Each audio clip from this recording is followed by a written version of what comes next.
concept of between. Hello children.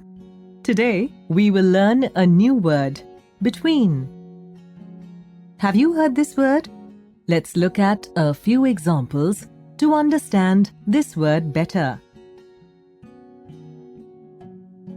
Can you find the circle? The circle is between the square and rectangle.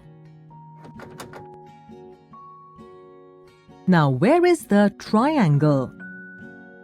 The triangle is between the diamond and square.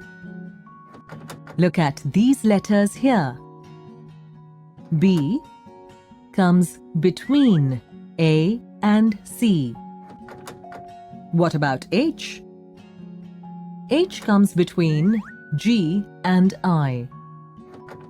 Look at these numbers here. 8 comes between 7 and 9. Now look at these numbers. 5 comes between 4 and 6.